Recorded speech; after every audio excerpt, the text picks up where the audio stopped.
How's it going on, everybody? My name's Northy, and here we are. We've somehow managed to win ourselves a prize card in round 1. Well, technically round 2, but you know what I mean. This is the first round, and we somehow managed to already get a prize card. Hey, life's good, man. I don't know how we did it, but I am the proud owner of a prize card, and I don't know what it's for yet. I'll choose it later so we can make it a surprise. I think it's in top 18, but I can't be too sure. I don't know where I got it, and I'm just interested to see what happens. So I'm going to choose later and see what happens. But you can see here, it says at the bottom, hopefully you can see it. You can't see it, it's at the bottom, it says here, you've won a prize card. So we're gonna go find out where we won it. But it's crazy, this is round 1 and we're already smashing out of the park. This was our Teamcoach team, so maybe this is where it happened. We got ourselves Heaney, Cripps, No Anderson Double, Luke Parker and Carl Amon. Yeah, this team was pretty good for us. Paddy Cripps was a bit of a cheat, but nonetheless, we managed to get him. He had a massive performance. Heaney kicked 5, so that was really, really good for Super. If we check here, he had himself 93 points, getting himself rank number 24 for the round, which is not too bad out of everybody. But we go over to Cripps. He had a massive one. He was 11. 103 points is not bad at all. Noah Anderson, he did alright. He got himself 77 points, but double that gives him 154, I believe. That's pretty good. It would have been nice with Luke Jackson, but we got a double there, so why not?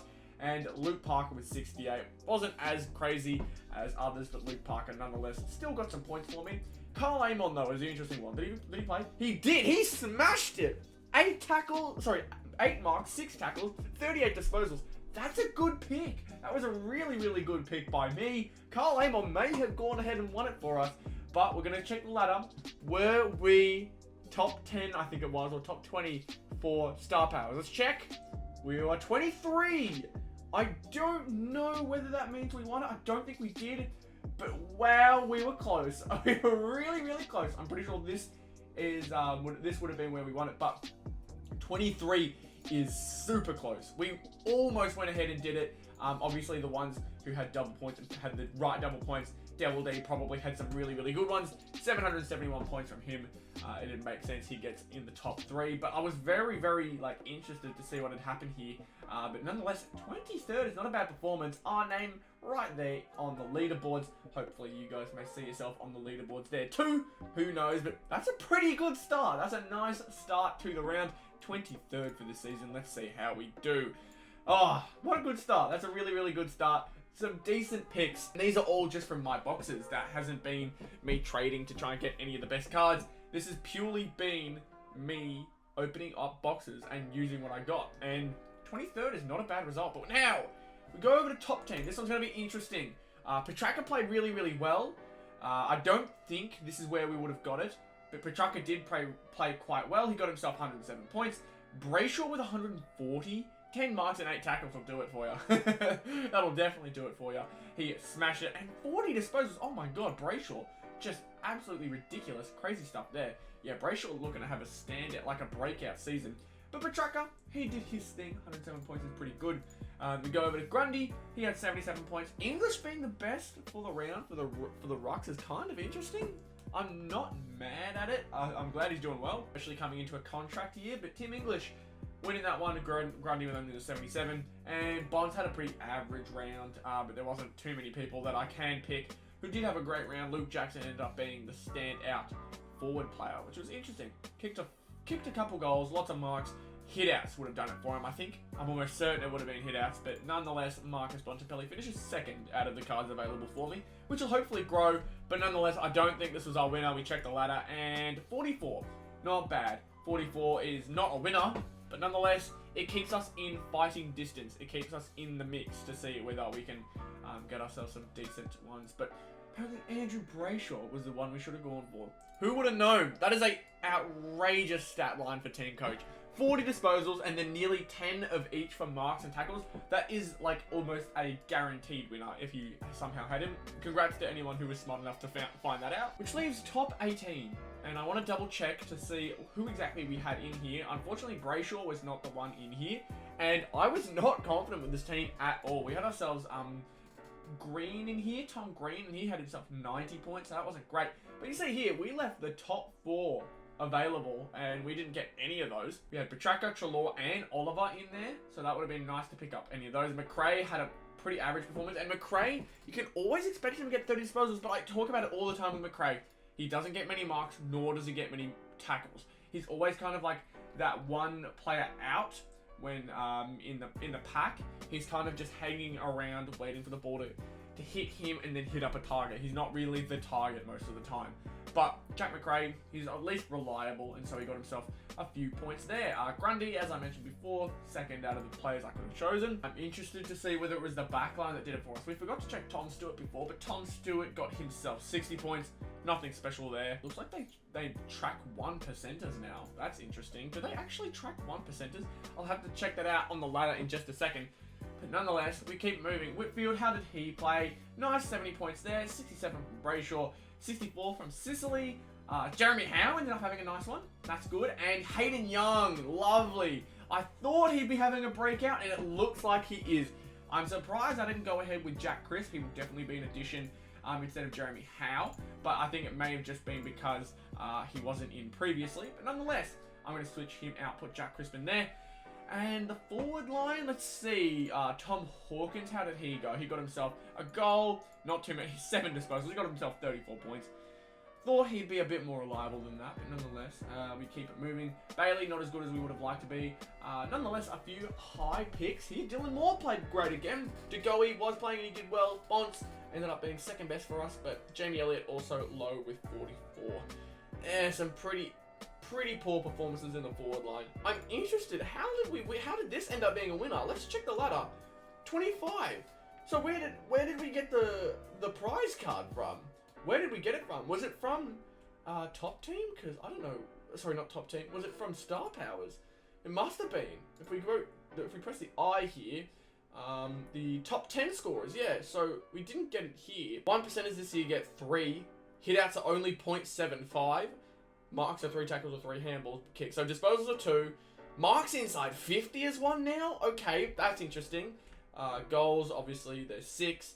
This is really interesting. They've added some extra points here and there. It's not really... The only change has been the hitouts. They're no longer 1. They are 0.75. That's super duper interesting. Okay, so it's not top 4, nor is it top 18, which is strange. Meaning that they've upped star powers to top 25 then. Which we check over here. Is it top 25 now?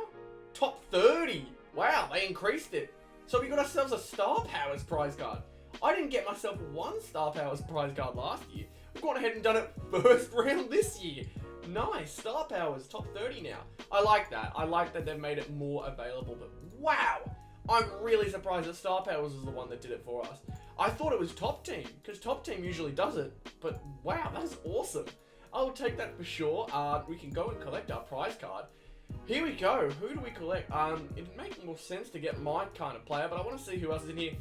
Oh, do we get... Dusty feels like the right pick here. Dusty feels like the right one. People will want Dusty and may get something out of it. Maybe one of the more difficult ones to get, and so... If we have the option to, it's probably smart we get Dusty now. Dusty, unfortunately didn't play this week for reasons that are still kind of muddy. We have a general idea, but unfortunately is not playing and doesn't look like he's going to be playing for the foreseeable future. But Star Powers has some really, really strong cards.